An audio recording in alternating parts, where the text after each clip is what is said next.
Hello friends, start करते हैं editorial dictation 100 word पर मिनट की स्पीड से 5 सेकंड बाद।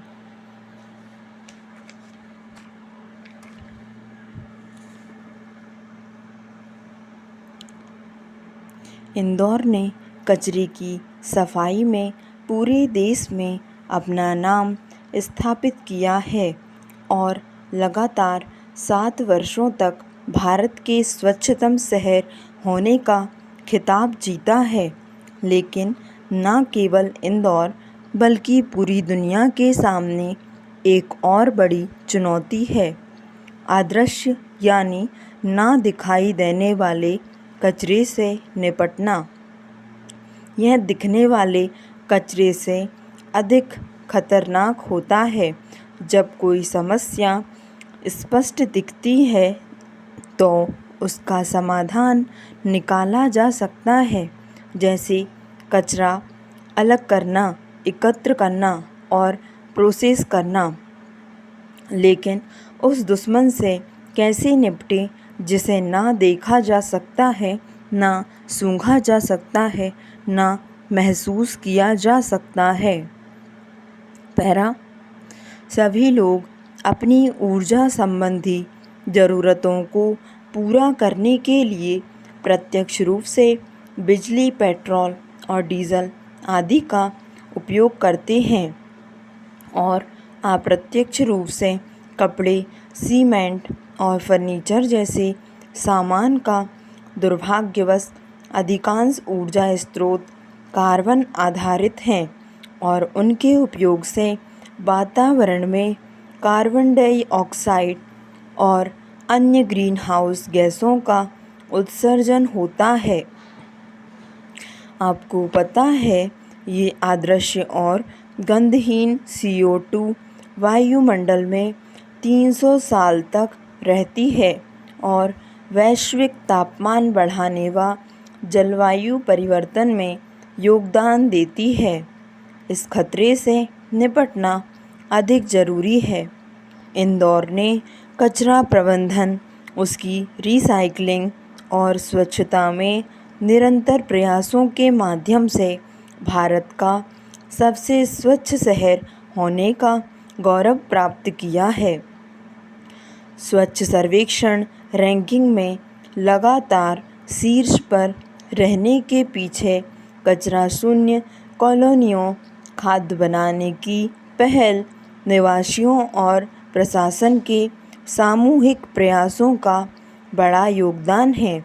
इसके लिए इंदौर नगर निगम के प्रयास सराहनीय हैं।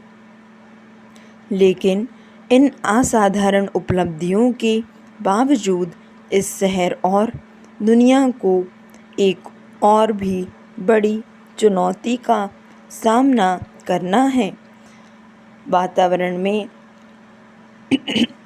उत्सर्जित कार्बन रूपी कचरे की सफाई। दिखाई देने वाले कचरे का प्रबंधन महत्वपूर्ण है, फिर भी ग्रीन हाउस गैसों जैसे कार्बन डाइऑक्साइड का अनियंत्रित उत्सर्जन कहीं अधिक विनाशकारी है। ये महसूस न होने वाली और निरंतर चलने वाली प्रक्रिया है जो दीर्घकालिक रूप से पर्यावरण के लिए खतरा है। भारत के स्वच्छतम शहर के रूप में इंदौर को अब अगले स्तर पर जाकर एक जलवायु सचेत शहर की भी भूमिका निभानी चाहिए। मेरा सुझाव है कि इंदौर क्लाइमेट मिशन या इंदौर क्लीन क्लाइमेट मिशन जैसी किसी पहल की शुरुआत की जाए। पैरा, जलवायु परिवर्तन से निपटने के लिए अतिरिक्त समर्पण और सामुदायिक भागीदारी की आवश्यकता है। इन्हीं की वजह से इंदौर कचरा प्रबंधन में अग्रणी बना है। इस पहल के लिए ज़रूरी है ऊर्जा की सही समझ और यह समझना कि कैसे ऊर्जा हमारे जीवन का अभिन्न अंग बन गई है। ऊर्जा साक्षरता के महत्व के विषय में चर्चा जरूरी है, न केवल विद्यार्थियों के लिए बल्कि कॉरपोरेट्स और पूरे समाज के लिए भी। हमें यह समझने की आवश्यकता है कि सीमित संसाधनों वाली दुनिया में बर्बादी अत्यधिक और बिना सोचे समझे की गई खपत न केवल वर्तमान बल्कि भविष्य की पीढ़ियों को भी प्रभावित करेगी।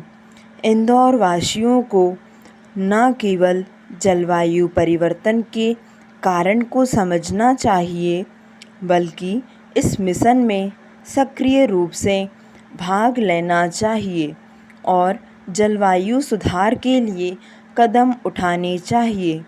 नगर निगम और नगरवासी अपने इनोवेशन को जारी रख सकते हैं, लेकिन साथ ही कार्बन उत्सर्जन को करने, रिन्यूएबल ऊर्जा का उपयोग बढ़ाने और सस्टेनेबल जीवन शैली को बढ़ावा देने की भी ज़रूरत है।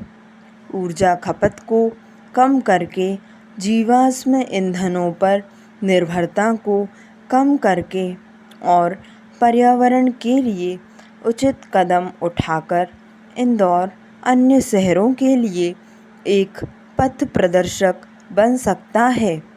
कचरा प्रबंधन और जलवायु सुधार कार्रवाई दोनों में शहर का नेतृत्व एक स्वच्छ हरित भविष्य की ओर एक वैश्विक आंदोलन को प्रेरित कर सकता है। पैरा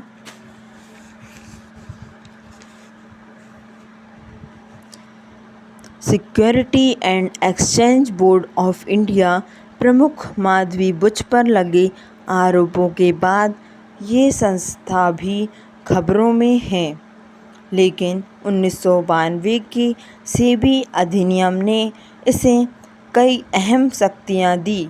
सेबी इसका श्रेय ले सकता है कि उसने 3 लाख करोड़ रुपए के छोटे व अप्रभावी बाजार, जिसमें 1% से भी कम आबादी की भागीदारी थी, उसको बदलकर अब 450 लाख करोड़ रुपए के पूंजीकरण वाले बाजार में तब्दील कर दिया है।